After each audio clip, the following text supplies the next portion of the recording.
రాష్ట్ర ప్రభుత్వం అంబేద్కర్ ఆశయాల్ని కొనసాగించాలనే సంకల్పంతో పనిచేస్తుందన్నారు.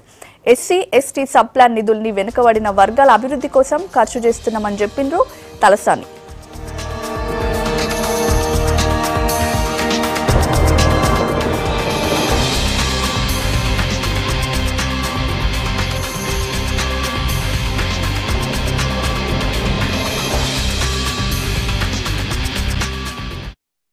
మరి దళితులు బడుగు బలహీన వర్గాల హక్కుల కోసం మరి నిరంతరం కృషి చేసినటువంటి గొప్ప నాయకుడు డాక్టర్ బిఆర్ అంబేద్కర్ గారు. తెలంగాణ ప్రభుత్వం వచ్చిన తర్వాత మరి అంబేద్కర్ గారి ఆశయాలని ఎల్లవేళలా కొనసాగించాలనేటువంటి సంకల్పంతో మరి అట్టడుగునున్నటువంటి దళిత బడుగు బలహీన వర్గాల వారిని ఆర్థికంగా సామాజికంగా పైకి తీసుకురావాలనేటువంటి సంకల్పంతో మన ముఖ్యమంత్రి గారు కేసీఆర్ గారి నాయకత్వంలో మరి మొన్ననే అసెంబ్లీ సమావేశాలలో ఈ యొక్క సబ్ ప్లాన్ విషయంలో మరి భారతదేశం ఎస్సీ సబ్ ప్లాన్ పెట్టినప్పటికీ దాన్ని ప్రాపర్గా ఇంప్లిమెంటేషన్లో ఉన్నటువంటి ఇబ్బందులు, లేకపోతే ఆ ఫండ్స్ వేరే దాంట్లోకి డైవర్ట్ చేస్తున్నటువంటి సందర్భం మనకందరికీ తెలుసు. కాబట్టి ఎస్సీ డెవలప్మెంట్ అని చెప్పేసి గౌరవ ప్రజాప్రతినిధులను కూడా అందులో మెంబర్లుగా చేసి ప్రతి 3 నెలలకు ఒకసారి రాష్ట్రంలో మరి ఎక్కడెక్కడ ఈ డబ్బులు ఖర్చు అవుతున్నాయి ప్రతి 3 నెలలకు ఒకసారి ప్రజలకు తెలియజెప్పాలనేటువంటి సంకల్పంతో ప్రభుత్వం పనిచేస్తుంది.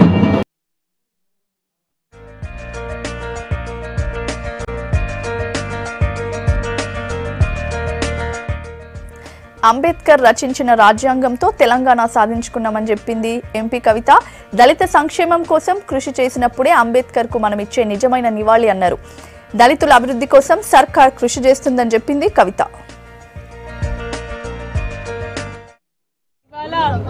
బాబాసాహెబ్ జయంతి సందర్భంగా నివాళులర్పించడం తెలంగాణ రాష్ట్రంలో దళితులకు జరుగుతున్నటువంటి ఎన్నో సంక్షేమ కార్యక్రమాలు, మనం కలలుగన్నటువంటి ఎన్నో అంశాలను రాష్ట్రం ఏర్పాటు తర్వాత మరి మనం నిజం చేసుకోగలుగుతూ ఉన్నాం. బాబాసాహెబ్ గారి ఆశయాలతోనే, వారు రచించినటువంటి రాజ్యాంగంతోనే ఆర్టికల్ 3 ద్వారానే మనం తెలంగాణ రాష్ట్రాన్ని సాధించుకున్నాం. మరి సాధించుకున్నటువంటి ఈ రాష్ట్రంలో దళితుల సంక్షేమం కోసం పాటుపడడమే వారికి నిజమైనటువంటి నివాళి అవుతుందన్నటువంటి ఉద్దేశంతో మా గౌరవ ముఖ్యమంత్రి కేసీఆర్ గారు ఏ పథకం తీసుకున్నా కూడా మరి దళితుల సంక్షేమానికి, అణగారిన వర్గాల సంక్షేమం కోసమే చేస్తూ ఉన్నాం. మరి ఇవన్నీ కూడా తప్పకుండా బంగారు తెలంగాణ వైపు నడిపే దిశగా అణగారిన వర్గాలను తీసుకొని ముందుకు వెళ్తూ దేశంలోనే తెలంగాణ నంబర్ 1 అయ్యే విధంగా అంబేద్కర్ గారి ఆశీర్వాదాన్ని నిరంతరం తెలంగాణ ప్రజలు పొందే విధంగా తయారు చేస్తామని తెలియజేస్తా ఉన్నాను. అలా ఒకసారి ఈ జయంతి సందర్భంగా మొత్తం తెలంగాణలోనే కాదు భారతదేశ వ్యాప్తంగా ఉండేటటువంటి వారందరికీ కూడా ఆదర్శవంతంగా ఉండేటటువంటి పథకాలను రూపొందించుకుంటాం, ముందుకెళ్తాం. Thank you. Honourable CM garu 125 birthday रो 125 फीट का स्टैचू पिछले साल जो है जो बर्थडे मनाया गया तो 125 फीट का स्टैचू हमारे ऑनरेबल सीएम साहब ने यहीं टैंकमेंट पर करीब में लगाने के लिए ऐलान किया है और उसका अमल आवरी के लिए हमारे जगदीश शेट्टी साहब की सदारत में, हमारे कल्याण सिरी साहब की सदारत में एक टीम चाइना जाकर देख कर आई है. हम उनका, वो बड़े महान लीडर थे, उन्होंने अपनी जिंदगी में बहुत सी कुर्बानियां दी है और बहुत काबिल आदमी थे. उन्हें जब लॉ मिनिस्टर बना गया तो गरीबों के लिए उन्होंने बैकवर्ड क्लासेस के लिए रिजर्वेशन के लिए बड़ी जद्दोजहद की है और वो हमारे लिए फख्र की बात है. उन्हें भारत रत्न अवार्ड दिया गया. ये अवार्ड बहुत कम लोगों को मिला है. हम आज उनका 126वां बर्थडे मना रहे हैं. उसके लिए हम आज अपने आप को खुशनसीब समझते हैं कि हिंदुस्तान में ऐसे पुरुष पैदा हुए जो गरीब आवाम के लिए लड़ते लड़ते अपनी जिंदगी कुर्बान किए. आज हम उनके 126वें बर्थडे पर हम यहाँ सेलिब्रेट करने के लिए आए और हमारे ऑनरेबल सीएम साहब भी उनके नक्शे कदम पर चलते हुए गरीबों के लिए, बैकवर्ड क्लासेस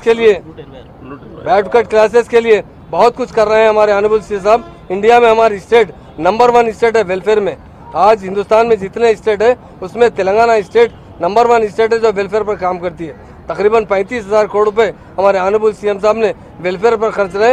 ये वेलफेयर गरीबों के लिए किया जाता है और रिजर्वेशन के लिए भी हमारे ऑनरेबल सीएम साहब ने SC ST और माइनॉरिटी BC लोगों को भी इजाफा करने की बात की, उसका हम वेलकम करते हैं और हम तमाम हिंदुस्तान के भाइयों को आज उनके जन्मदिन पर मुबारकबाद पेश करते हैं।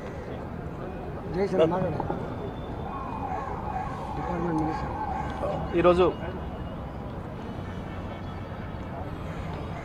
భారత జాతి గర్వించదగ్గ బిడ్డ, ప్రపంచంలోనే భారతదేశానికి ఒక గొప్ప రాజ్యాంగాన్ని అందించిన మహనీయుడు, ఈ దేశంలో ఉన్న అసమానతలు తొలగించి రక్తపాత రహిత విప్లవం ద్వారా ప్రభుత్వాల ద్వారా కూడా సమాజంలో మార్పు తేవచ్చు అని చెప్పి సూచించే పద్ధతుల్లో ఒక గొప్ప రాజ్యాంగాన్ని నిర్మించిన మహనీయుడు డాక్టర్ బిఆర్ అంబేద్కర్ గారి 126వ జన్మదినాన్ని ఈరోజు మనం ఘనంగా నిర్వహించుకున్నాం హైదరాబాద్లో. అంబేద్కర్ గారు ఏదైతే ఆశించినరో భారత రాజ్యాంగాన్ని రాస్తున్న సందర్భంలో ఈ దేశంలో ఉన్న అసమానతలు పోవడానికి ఈ రాజ్యాంగం ఉపయోగపడాలి, ఈ రాజ్యాంగమే తప్పకుండా ఒక గీత అయినా, ఒక బైబిల్ అయినా, ఒక ఖురాన్ అయినా ఈ దేశానికి అన్నీ కూడా అయితే కావాలి అని చెప్పి వారు ఏదైతే రచించినరో ఇవాళ ఆ రాజ్యాంగం వారు కలలు కన్నా సంక్షేమ రాజ్యం, సాంఘిక అసమానతలను తొలగించే రాజ్యం మొత్తం భారతదేశంలో తెలంగాణలోనే ఉంది అని చెప్పడానికి మేము గర్వపడతా ఉన్నాం. గౌరవ ముఖ్యమంత్రి గారు అంబేద్కర్ గారి ఆలోచనలను మక్కి అమలు చేస్తూ వారు ఏదైతే కలలు కన్నారో ఆ రాజ్యం నిర్మాణం కావాలి. ఎందుకంటే తెలంగాణ రాష్ట్రం ఏర్పడింది కూడా అంబేద్కర్ గారు ఎంతో ముందు చూపుతో రాజ్యాంగంలో ఏర్పాటు చేసిన ఆర్టికల్ 3నే బేస్ అయింది. ఇవాళ మరి తెలంగాణ రాష్ట్రాన్ని మళ్ళీ పునరుద్ధరించుకోవడం కావాల్సిన పద్ధతుల్లో రాజ్యాంగాన్ని నిర్మించి ఇచ్చిన అంబేద్కర్ గారికి మనం నివాళులు అర్పించడం అంటే వారు ఆశించిన ఆశయాలు ఈ సమాజంలో ఉన్న అసమానతలు తొలగి ప్రజల్ని దారిద్ర్య రేఖ నుండి పైకి తీసుకురావడమే ప్రభుత్వం యొక్క అసలు లక్ష్యంగా ఉండాలి అని చెప్పి సంపదను సృష్టిద్దాం, సంపదను పంచుదాం పేదలకన్నా నినాదంతో ఇవాళ గౌరవ ముఖ్యమంత్రి గారు ఈ రాష్ట్రంలో దళితులు, బడుగు బలహీన వర్గాల అభివృద్ధి కొరకు, మైనారిటీ గిరిజనుల సంక్షేమం కొరకు ఎన్నో కార్యక్రమాలు తీసుకున్నది. మరి ముఖ్యమంత్రి గారి ఆధ్వర్యంలో తెలంగాణ రాష్ట్రం 40,000 కోట్లకు పైగా సంక్షేమ రంగంలో ఖర్చు పెడుతూ ఈ దేశంలోనే నెంబర్ 1 రాష్ట్రంగా నిలిచింది. అంతేకాదు ప్రధానంగా ఈ రాష్ట్రంలో ఉన్న దళితుల అభివృద్ధి కొరకు ముఖ్యమంత్రి గారు తీసుకుంటున్న అనేక సంక్షేమ కార్యక్రమాల్లో భాగంగా దళితుల అభివృద్ధిలో ఒక గొప్ప ముందడుగు special development fund, SC special development fund, ST special development fund ఈ దేశంలోనే దేశం మొత్తానికి కూడా దిక్సూచిలాగా ఉండే ఒక గొప్ప చట్టాన్ని కూడా గౌరవ ముఖ్యమంత్రి గారు మొన్ననే రాష్ట్ర శాసనసభలో పెట్టడం ద్వారా ఈ రాష్ట్రంలోని దళితులకే కాదు దేశంలోని దళితులందరికీ కూడా ఒక గొప్ప వెలుగును సూచించిన వారు అయినరు. అంతేకాదు ఇవాళ అంబేద్కర్ గారు ఏదైతే ఆశించినరో విద్యతోనే వెలుగు, ఏ సమాజమైనా ముందడుగు పడాలి అని అంటే అది విద్య ద్వారా మాత్రమే సాధ్యమైంది అని చెప్పి అంబేద్కర్ గారు కలలు కన్నా ఆ విద్యను ఈ సమాజంలో అట్టడుగు వర్గాల్లో ఉన్న దళితులు ప్రతి ఒక్కరికి అందించాలని, మీరు కార్పొరేట్ విద్య ద్వారా ప్రజలకు, మామూలు ప్రజలకు, సాధారణమైన ప్రజలకు విద్య అందనంత దూరంలో పోయిన సందర్భంలో కార్పొరేట్ విద్యను తలదన్నే పద్ధతుల్లో తెలంగాణ రాష్ట్రంలో ఎస్సీ సోషల్ వెల్ఫేర్ హాస్టళ్ళు, ఎస్టీ సోషల్ వెల్ఫేర్ హాస్టళ్ళు, మైనారిటీ హాస్టళ్ళు, గిరిజన హాస్టళ్ళు, రెసిడెన్షియల్ పాఠశాలలు ఏవైతున్నాయో వీటి ద్వారా వచ్చే విద్యార్థులే కార్పొరేట్ విద్యార్థుల కంటే ముందుండే పద్ధతుల్లో ప్రపంచంలో మేము ఎవరితోనైనా పోటీ పడగలమని చెప్పి ఒక ఆత్మవిశ్వాసంతో పాఠశాల నుంచి, కళాశాల నుంచి బయటికి వెళ్ళే పద్ధతుల్లో అన్ని రకాల చర్యలు తీసుకొని దాదాపు 500కు పైగా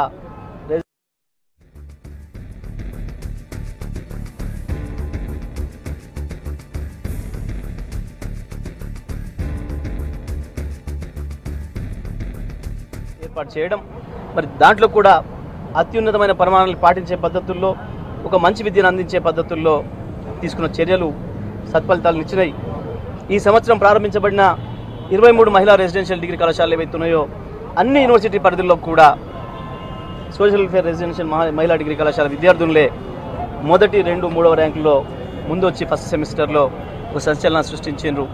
ఇవాళ హాస్టళ్లలో, స్కూళ్ళల్లో సన్న బియ్యం పథకం కావచ్చు, 3 ఎకరాల భూమి పథకం కావచ్చు, ఈరోజు తొందరలోనే ముఖ్యమంత్రి గారి చేతుల మీదుగా 10,000 ఎకరాలు ఒకే రోజు పంచబోతున్న 3 ఎకరాల భూమి పంపిణీ పథకం కావచ్చు, అదేవిధంగా కళ్యాణ లక్ష్మి పథకం కావచ్చు, ఇవన్నీ కూడా ఈ రాష్ట్రంలో ఉన్న దళితుల్ని అభివృద్ధిలోకి తీసుకురావడానికి, ప్రత్యేకించి ఎకనామిక్ సపోర్ట్ స్కీమ్స్ ఏదైతే ఉన్నాయో తెలంగాణలోని యువకులకు పని కల్పించేదాని కొరకు తీసుకున్న కార్యక్రమం, అవి గతంలో కేవలం 1 లక్ష వరకు 80,000 వరకు సబ్సిడీ 10,000 నుంచి 40,000 వరకు ఉన్నదాన్ని గౌరవ ముఖ్యమంత్రి గారు 5 లక్షల వరకు సబ్సిడీని పెంచి, తప్పకుండా ఒక కుటుంబం ఏదైనా ప్రభుత్వం నుంచి ఆర్థిక సహాయం తీసుకుంటే ఆ కుటుంబం దారిద్ర్య రేఖ నుంచి బయటికి రావాలి, వాళ్ళలో కూడా ఒక వెలుగు రావాలి, మిగతా అందరితో సమానంగా సాంఘిక అసమానతలు కూడా తొలగి ఆత్మవిశ్వాసంతో ముందుకు పోయే పద్ధతిలో ఉండాలి.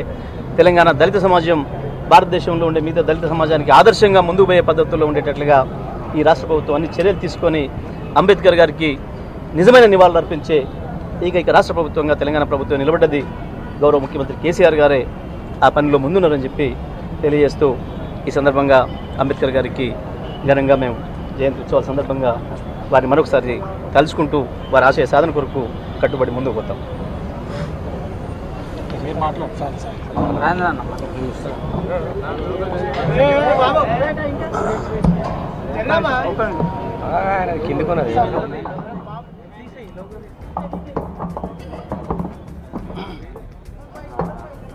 ఈరోజు డాక్టర్ బాబాసాహెబ్ అంబేద్కర్ జయంతి ఉత్సవ సందర్భంగా ఈనాడు వారికి నివాళులు అర్పించడానికి రాష్ట్ర ప్రభుత్వం పెద్ద ఎత్తున కార్యక్రమాలు నిర్వహిస్తుంది.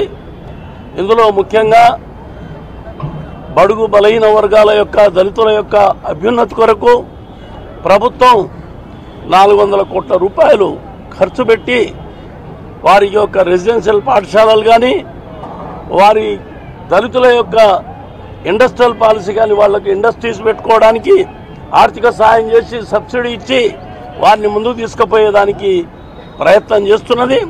అదే భాగంగా ఈనాడు అంబేద్కర్ యొక్క ఆశయాలను మరి అమలు చేయాలంటే దళితులు, గిరిజనులు, బీసీలు వీళ్ళంతా మైనార్టీస్ వీళ్ళంతా పైకి వస్తేనే మరి అంబేద్కర్ ఆశయాలు పూర్తయితాయని చెప్పనే ఉద్దేశంతో ఈనాడు అనేక సంక్షేమ కార్యక్రమాలు తీసుకొని ముందుకు పోతున్నాం.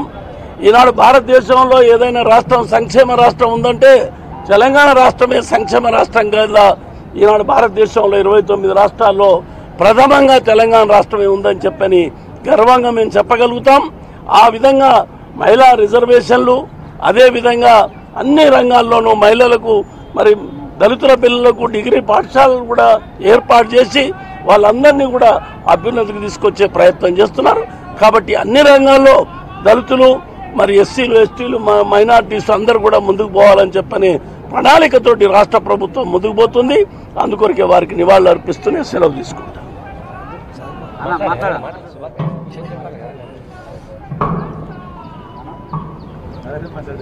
తెలంగాణ రాష్ట్రం అణగారిన వర్గాలకు నిలయమని ఆనాడు ఉద్యమ సందర్భంలో ఏదో చెప్పినామో దానికి అనుగుణంగానే అంబేద్కర్ గారి ఆలోచన విధానాన్ని అమలు చేయడమే తెలంగాణ ప్రభుత్వ ఎజెండాగా ఇవాళ ముందుకు పోతా ఉన్నాం.